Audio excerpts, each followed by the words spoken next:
वक्रतुंड महाकाय सूर्यकोटि संप्रभ निर्विघ्नं कुरु मे देव सर्वकार्येषु सर्वदा। त्वमेव माता च पिता त्वमेव बन्धुश्च सखा त्वमेव विद्या द्रविणं त्वमेव सर्वं मम देव देव। हे प्रभु, ज्ञानहीन, भक्तिहीन और कर्महीन होने के बावजूद आपके कथा का रसास्वादन खुद करते हुए आपके भक्तों को भी आपके जीवन कथा का रसास्वादन कराने हेतु धर्म पथ पे अग्रसर हूं। कृपया अपनी कृपा सभी भक्तों पे बनाए रखना। जय श्री राम।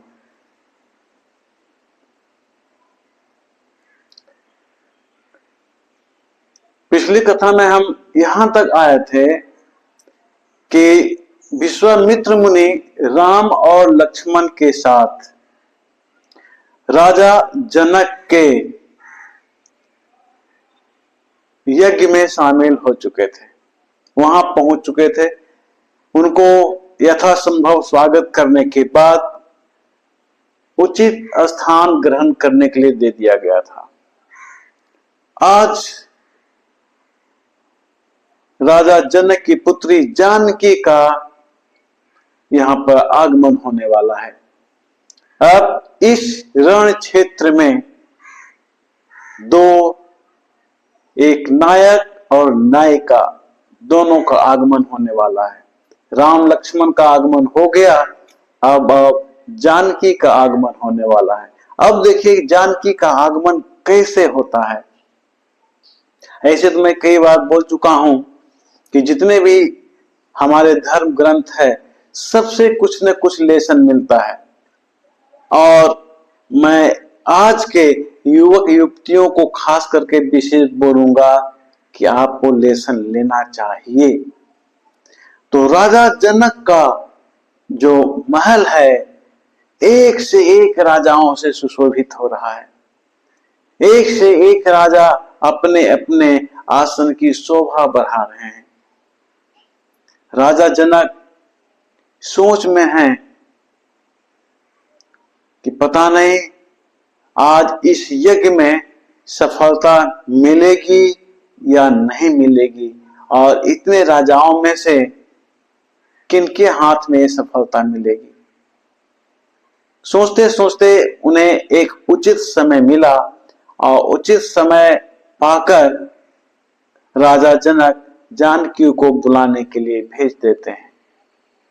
आप देखिए, जब कोई पिता अपनी पुत्री की शादी करता है तो वर पक्ष के सामने लड़की को दिखाता है।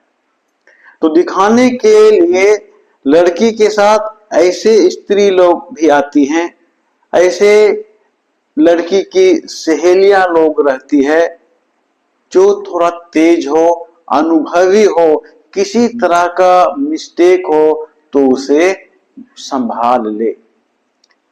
कहने का मतलब देख रेख में रहे, हिम्मत दे, साहस दे, क्योंकि एक अजनबी इंसान के सामने मिलने जा रहा है या युवती मिलने जा रही होती है।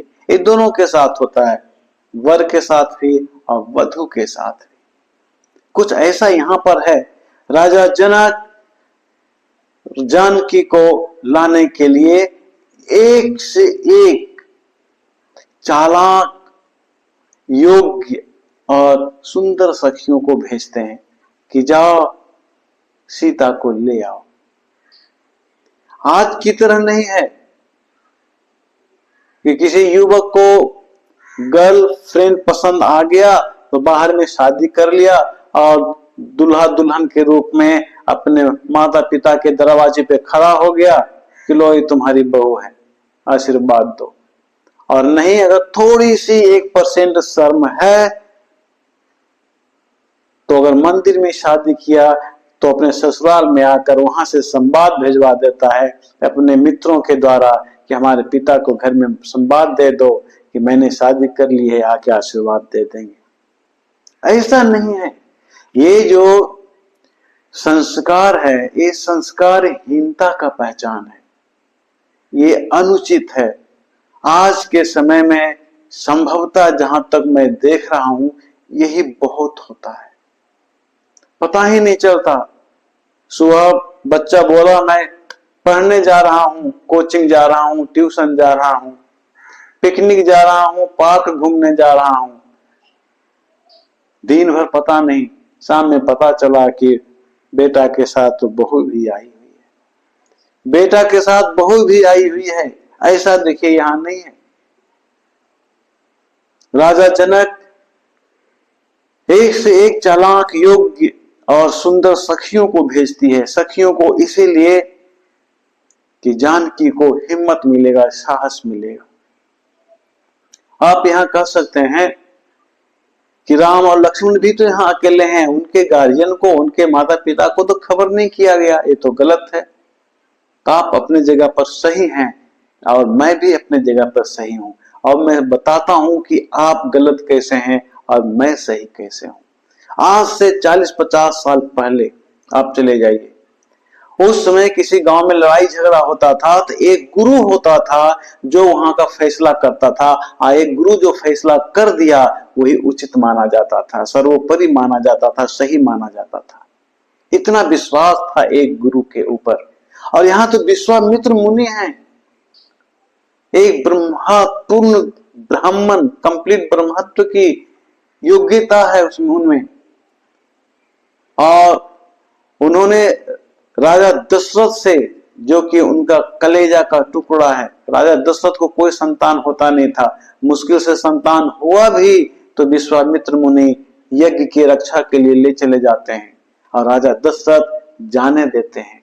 एक दिन के लिए नहीं, एक सप्ताह के लिए नहीं, एक महीना के लिए नहीं, और एक साल के लिए भी नहीं, बरसों के लिए। इतना भरोसा हुआ करता था एक समय गुरु के ऊपर। ये अफसोस है कि आज के समय में एक गुरु का भी कदम डगमगा गया है, और डगमगाने के वजह से उनका सम्मान भी धूल में मिलते जा रहा है। जैसी करनी वैसी भरनी।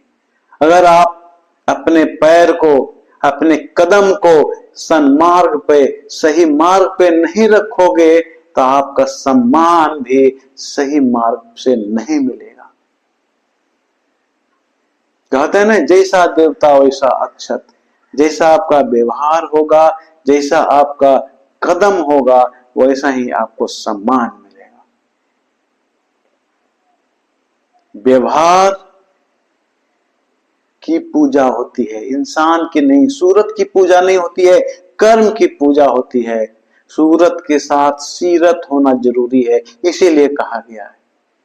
किसी युवक बहुत खूबसूरत हो लेकिन बदचलन हो, घर में आग लग जाएगा। कोई युवती बहू बनकर आती है, इंद्र की परी है, लेकिन उसका संस्कार नहीं है, संस्कारहीन है, घर बर्बाद हो जाएगा। तो सूरत किस काम का? जब तक सीरत नहीं होगी तब तक कोई फायदा नहीं है। यहाँ विश्वामित्र मुनि को देखिए, ब्राह्मणत्व को प्राप्त किए हुए हैं, इसीलिए राजा दशरथ उन्हें ना नहीं कह पाते हैं। अपने कलेजे के टुकड़े को, राम और लक्ष्मण दोनों को वर्षों के लिए विश्वामित्र मुनि के साथ भेज देते हैं। थोड़ा सा भी चिंता नहीं है कि मेरा पुत्र कैसे रहेगा, कहाँ रहेगा। महल का आयशो आराम छोड़कर नंगे पांव जंगल में भटकता रहेगा, जमीन पर सोएगा, खुले आसमान के नीचे। थोड़ा सा भी चिंता नहीं है, क्योंकि माता पिता से ज्यादा नहीं तो कम भी नहीं विश्वामित्र जैसे गुरु साथ में है। इसीलिए विश्वामित्र मुनि राम लक्ष्मण को राजा जनक के यज्ञ में लेकर आए, क्योंकि विश्वामित्र मुनि गलत कदम उठा ही नहीं सकते, हो ही नहीं सकता। विश्वामित्र मुनि ही माता और पिता स्वरूप हैं। आज भी बहुत सारे ऐसे शिक्षक हैं जिन पर लड़कियों के माता पिता विश्वास करके छोड़ देते हैं, लेकिन इसकी संख्या कम हो गई है। लेकिन वैसा शिक्षक जिनका आज भी संस्कार अच्छा है, समाज में उनको आज भी सम्मान मिलता है। ऐसा नहीं कि वो सम्मानित नहीं किए जाते। हाँ, उनकी संख्या कम हो गई, इसीलिए जो कहावत है ना कि एक तालाब मछली को गंदा कर देती है, एक टीचर अपने कदम को बदल देने से एक शक की सुई सारे गुरुओं पर, सारे शिक्षकों पर आने लगा है। इसलिए इस वीडियो के माध्यम से एक भाई बहन होने के नाते, एक पुत्र पुत्रियों के समान होने के नाते आप लोगों से यही कहूंगा, और हमारे जो इस वीडियो को सुन रहे हैं, जो हमारे माता पिता समान हैं, अंकल आंटी के समान है, चाचा चाची के समान है, उनको यही कहूंगा कि अपने बच्चों में संस्कार दीजिए। और युवा युवतियों से यही आग्रह करूंगा कि वेस्टर्न कल्चर काम नहीं देगा, उसको त्याग दीजिए और अपने कल्चर में आइए। ऐसा ना हो, ऐसा कदम मत उठाओ कि तुम्हारे कुल पर शक की नजरों से लोग देखना शुरू करें। यहां देखिए, सीता को यज्ञ हो रहा है, महल में हो रहा है, राजा लोग आए हुए हैं। ठीक है, अपनी शिक्षा से वर तो चुन ही रही है, लेकिन माता पिता के इशारे पे, माता पिता के फैसला पे, कोई भी माता पिता अपने बच्चों के लिए गलत फैसला नहीं ले सकता। ये तो आपको मानना पड़ेगा। इस प्रकार सीता माता का जो ही इस रंग भूमि में आगमन होता है, पैर की पायल की आवाज सुनाई देती है। आवाज सुनाई देते ही वहां उपस्थित सारे राजा चौकस हो जाते हैं, चौकन्ना हो जाते हैं और सीता की ओर नजरें उठाकर देखने लगते हैं। उनकी नजर फटी की फटी रह जाती है, आंखें खुली की खुली रह जाती है, पलकें बंद ही नहीं होती। सखियों ने अंग अंग आभूषणों से सजा रखी है, एक से एक सुंदर सुंदर कपड़ों से सजा कर रखी है। किसी की नजरें वहां से हट ही नहीं रही है, और मन ही मन सभी राजा तुलना करने लग जाते हैं। वो ऐसी है, ऐसी है, इतनी सुंदर है, इस तरह के कपड़े हैं, इस तरह के आभूषण हैं, ऐसी चाल है, तो ऐसी नजरें हैं। सुंदरता और गुणों का सभी तुलना करना शुरू कर देते हैं। लेकिन यहां भी हमें लेसन लेना चाहिए कि तुलना की जाती है बराबरी वालों में, हमसे ऊंचा हमसे नीचा वालों में तुलना नहीं की जाती, क्योंकि हम उसके योग्य ही नहीं हैं। जिस तरह से दोस्ती, जिस तरह से मित्रता बराबर वालों में ही शोभा देती है, उसी तरह से तुलना भी बराबर वालों में ही शोभा देती है, एक जैसे वालों में ही शोभा देती है। यहाँ तुलसीदास जी लिखते हैं कि सिय शोभा नहीं जाय बखानी, जगदम्बिका रूप गुण खानी, उपमा सकल मोह लघु लागी, प्रकृति नारी अंग अनुरागी। माता जानकी का रूप और गुणों का बखान कैसे किया जा सकता है, वो संभव ही नहीं है। तुलसीदास यही लिखते हैं, सिय शोभा नहीं जाए बखानी। सीता की शोभा, उनका गुण, उनका सकल सूरत का बखान नहीं किया जा सकता, तुलना किया ही नहीं जा सकता। आपको लगता होगा कि कैसे तुलना नहीं की जा सकती है, मैं आपको समझाता हूं इस चीज को। जिस नदी का पानी हो, उसी नदी में अगर वो जाके मिलती है तो शोभा देता है, लेकिन नदी की पानी समुद्र में जाके मिल जाए उसको शोभा नहीं कहेंगे। वो वहां जमा होती है, अपने से उच्च स्तर वाले में जाके वो मिल जाती है। वहां जाकर क्या होता है, एक नदी के जल का अपना अस्तित्व खत्म हो जाता है, जीरो हो जाता है, शून्य हो जाता है और वो समुद्र में जाके मिल जाता है, नदी रहा ही नहीं। उसी तरह से अगर अपने से उच्च स्तर वाले लोगों से दोस्ती करेंगे तो हमारा अपना अस्तित्व है वो खत्म हो जाएगा और दूसरे के अस्तित्व का मुखौटा हम पहन लेंगे। जिस तरह से नदी समुद्र में मिलती है तो नदी नहीं रहती, वो समुद्र कहलाती है। एक गाय की तुलना भैंस से की जा सकती है, एक गाय की तुलना शेर से नहीं की जा सकती। भैंस भी दूध देती, गाय भी दूध देती, दोनों चौपाया जानवर है, दोनों पालतू जानवर है, यहां तुलना किया जा सकता, लेकिन एक गाय या एक भैंस की तुलना शेर से नहीं की जा सकती। जमीन आसमान का अंतर है। उसी तरह से हमें अपने बेटे बेटियों की शादी हमें अपने बराबर वालों में करनी चाहिए, और अगर हम बहू लाएं तो अपने लेवल से कम लेवल वाला को लाएं, वो हमारे यहाँ एडजस्ट कर जाएगी। अपने से उच्च घराने वाले को लेकर आएंगे तो हमारे यहाँ एडजस्ट नहीं करेगी। दोस्ती बराबर वालों में होती है, उच्च वालों में नहीं चलती। आप ऐसे समझो, किसी कलाकार की रचना जो होती है उस रचना का तुलना कलाकार से नहीं कर सकते। कलाकार की एक रचना की तुलना दूसरे रचना से ही की जा सकती है, क्योंकि कलाकार की जो रचना है वो कलाकार के नॉलेज का, उसके अनुभव का 1% से भी कम है। एक छोटा अंश का प्रदर्शन एक कलाकार करता है। ऐसा नहीं कि जो कलाकार, मान लीजिए कोई कलाकार फूल बनाया, पुष्प बनाया, पुष्प कितना ही सुंदर क्यों ना हो, उसका तुलना कलाकार से नहीं हो सकता, क्योंकि कलाकार का एक छोटा सा अंश का प्रदर्शन है गुलाब का फूल। वैसे वैसे कितने फूल, कितने दूसरे चीजों को बना सकता है, उसका प्रदर्शन कर सकता है। ठीक उसी तरह से यहाँ सीता है, माता जानकी है, ये तो गुणों की खान है, इन्हीं का पूरा जगत बनाया हुआ है, तो जगत जननी है। इनकी तुलना जगत पर, पृथ्वी पर, संसार में उपस्थित किसी चीजों से की ही नहीं जा सकती। कैसे करेंगे आप? सब तो इन्हीं का बनाया हुआ है।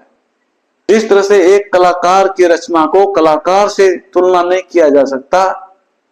कलाकार के एक रचना की तुलना उसके दूसरी रचना से की जा सकती।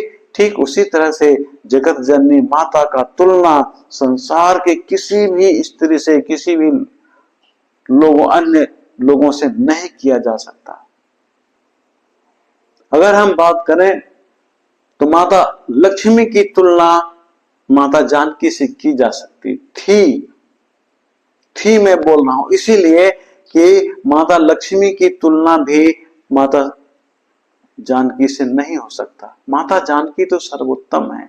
अब आपको ये अटपटा सा लगता होगा, माता लक्ष्मी खारे जल वाले समुद्र से निकली है और इसके लिए समुद्र मंथन करना पड़ा था, और समुद्र मंथन करने वाला देवता और दानव लोग थे, जो कि असुंदर कठोर उपकरणों से सुसज्जित थे। जैसे दानव कर्कश पीठ वाला वो कछुआ, रस्सी के रूप में बासुकी नाग और कठोर मंदराचल पर्वत। देवता और दानवों के समुद्र मंथन से लक्ष्मी निकली है, और समुद्र से विष और मध्य निकलने के कारण मध्य और विष लक्ष्मी का भाई है। भला लक्ष्मी का तुलना माता सीता से कैसे की जा सकती है? हो ही नहीं सकता। लेकिन यहाँ जो राजा हैं, जहीं जगत जननी माता जानकी के पायल की आवाज सुनाई देती है, सभी के कान खड़े हो जाते हैं और नजरें जाकर टिक जाती है माता सीता के ऊपर, और पलकें बंद होने का नाम ही नहीं लेती, और अलग अलग तरह के लोग तुलना करना शुरू कर देते हैं। अगर तुलना करना ही है तो बराबर बालों में किया जा सकता है, मां पार्वती से कर सकते हैं, लेकिन वहां भी संकोच है, इसीलिए कि मां पार्वती अर्धांगिनी है। किनका? शिव भगवान का। आधा शरीर स्त्री का, आधा शरीर पुरुष का। यदि हम तुलना करते हैं कामदेव की पत्नी रति से, तो रति तो खुद दुखी है अपने पति के शरीर को छीन हो जाने से। अगर हम तुलना करते हैं माता सरस्वती से, तो माता सरस्वती तो अति बोलने वाली है। किससे तुलना करेंगे आप जानकी का? इसीलिए माता जानकी तो अतुलनीय है, इनकी तुलना किसी से की ही नहीं जा सकती। और यहाँ बैठे बैठे राजा तुलना करना शुरू कर दिए हैं। हाँ, एक शर्त है यहाँ पे, एक शर्त है कि यदि समुद्र के पानी को अमृत में कन्वर्ट कर दिया जाए, समुद्र का पूरा पानी अमृत हो जाए, कछुआ के जगह पर कोई सुंदर पशु हो, कोमल सुंदर पशु हो, अति सुंदर रस्सी हो, और श्रृंगार में डूबा हुआ कठोर पर्वत हो, और समुद्र का मंथन करने वाला कोई और नहीं, स्वयं कामदेव हो। अगर ऐसे में मंथन की जाती है अमृत वाले समुद्र का, और उससे जो सुंदर लक्ष्मी उत्पन्न होती है, तो उनकी तुलना अगर हम माता जानकी से करें तो ये भी संकोच है, इसमें भी संकोच है। इसलिए हमें कभी भी अपने बच्चों की तुलना, अपने बच्चियों की तुलना अपने से उच्च स्तर वाले से नहीं करनी चाहिए। ऐसे लोग कहते हैं कि हमेशा ऊंचाई की ओर देखो, अगर आगे बढ़ना है तो जो हमसे आगे है उसकी तुलना, उससे तुलना करो, अगर आगे बढ़ना है तो उसका तुलना उसके क्वालिटी से करना है आगे बढ़ने के लिए। ये हमें साहस देना चाहिए। ये साहस नहीं देना चाहिए कि किसी का मित्र है, वो कार से स्कूल जाता है, आता है, तो हम अपने बच्चों को कार से स्कूल जाना शुरू करवा दें, भेजना शुरू कर दें। ये तुलना नहीं है कि कोई कार से जाता, मेरा बच्चा पैदल जाता, ये तुलना नहीं है। तुलना हमेशा सीरत की होनी चाहिए, गुण की होनी चाहिए। गुण के कारण ही तो माता सीता का तुलना पार्वती से नहीं हो पाता, क्योंकि उनका शरीर दो पार्ट में है, आधा स्त्री आधा पुरुष। माता सरस्वती से नहीं की जाती क्योंकि वो शांत नहीं रहती। कामदेव की पत्नी माता रति से नहीं की जा सकती क्योंकि वो हमेशा दुखी हैं, प्रसन्न नहीं है। इसीलिए हमें अपने बच्चे बच्चियों की तुलना गुण से करनी चाहिए कि वो तुमसे आगे बढ़ गया है, तुमको भी आगे बढ़ना चाहिए। ये नहीं करनी चाहिए कि उसके पास 50,000 का फोन है, 1 लाख का फोन है, तो हमारे बच्चों के पास क्यों नहीं है। आजकल हमारे समाज में विशेषकर, बुरा ना मानेंगे, स्त्रियों के साथ यही होता कि हमारा पड़ोस वाला कार में घूम रहा है और मैं मोटरसाइकिल में जाती हूँ। ये तुलना शोभा नहीं देता। वो उसकी आवश्यकता है, हमारी आवश्यकता है तो हमें शोभा देगी, हमारी आवश्यकता है तो हमें शोभा नहीं देगी।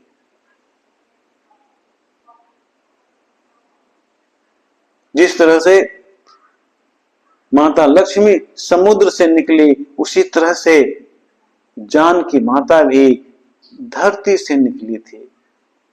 इस तरीके से जितने भी धरती पर पेड़ पौधे हैं वो माता जानकी का भाई स्वरूप है। यही कारण था कि जब माता सीता लंका में रावण के पुष्प वाटिका में रहती हैं, और रावण जब माता सीता से कुछ प्रश्न करने के लिए आता है, तो माता सीता जब जवाब देती है तो एक तिनके के पीछे से जवाब देती है, अपने नजर के सामने, अपने चेहरा के सामने एक तिनका रख लेती है, पौधा का एक छोटा सा टुकड़ा रखती है, अब तो रावण को जवाब देती है। इसका मतलब हुआ वो अपने भाई के पीछे छिपकर जवाब दे रही है, वो गैर मर्द के सामने आना नहीं चाहती। ये हमारा संस्कार है, ये हमारी मर्यादा है। लेकिन आज बच्चे बच्चियों का शादी हुआ नहीं, जिससे होने वाला है उसके साथ पिकनिक मना रहे हैं, उसके साथ अपने माता पिता के सामने डांस कर रहे हैं, नृत्य कर रहे हैं। हमारा यही संस्कार हो गया, यही हमारा मर्यादा हो गया, जो कि अमर्यादित है। तो जब माता जानकी यज्ञ में आती हैं तो अचानक उनकी नजर विश्वामित्र मुनि के बगल में बैठे राम लक्ष्मण पर पड़ जाता है। वो शर्मा जाती है और शर्मा कर तुरंत अपनी नजरें हटा लेती है, अपने सहेलियों की ओर देखने लगती है। ये है मर्यादा, ये है मर्यादा की पहचान। अभी तो शादी हुई नहीं, पता नहीं कौन राजा होगा। हालांकि ये तो सबको पता है कि राम के सिवा धनुष तोड़ने वाला कोई नहीं है। वो सीता को भी पता है, राम को भी पता है, विश्वामित्र मुनि को भी पता है, और अब तक जितने भी राजा हैं सबको पता है कि धनुष कौन तोड़ेगा। ये हमारा संस्कार है। इसलिए हम आज के युवक युवतियों से यही कहेंगे कि सब कुछ छोड़ देना, वेस्टर्न को मत अपनाना, पश्चिमी सभ्यता को मत अपनाना, अपने संस्कृति को अपनाना, अपने संस्कार को अपनाना, अपने मर्यादा में बंधे रहना। इस तरह से वहां जितने भी राजा मौजूद होते हैं, जितनी भी सहेलियां होती हैं, जितने भी प्रजा होते हैं, और यहां तक कि राजा जनक भी, सबका नजर अलग अलग होता है। वहां उपस्थित राजा ये सोच रहे हैं कि क्या मैं सीता को प्राप्त कर सकूंगा।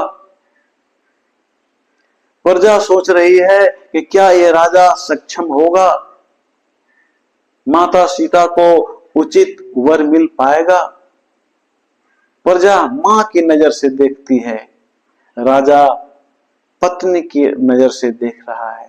राजा जनक पुत्री की नजर से सीता को देख रहे हैं, उनकी तो पुत्री है ही। सबका नजरिया अलग अलग है, और जगत जननी जानकी सबको अलग अलग रूप में दिखाई दे रही है। जिसकी जैसी भावना है वैसे ही दिखाई दे रही है। इस तरह से सभी लोग असमंजस में हैं। राजा लोग डरे हुए हैं कि क्या हम धनुष को उठा पाएंगे, संभव है। और राजा के बीच में कुछ राक्षस भी यहाँ पर गण राजा के भेष में उपस्थित हैं। अब आगे की कथा में हम देखेंगे कि धनुष को उठाने वाला वो शख्स कौन होता है, और जगत जननी माता जानकी की हाथ किस राजा के हाथ में जाता है। तब तक हम आज की कथा का विश्राम यहीं पे लेते हैं। लेकिन विश्राम लेने से पहले आपको तो याद होगा, वो तो बोलना ही पड़ेगा, जय श्री राम।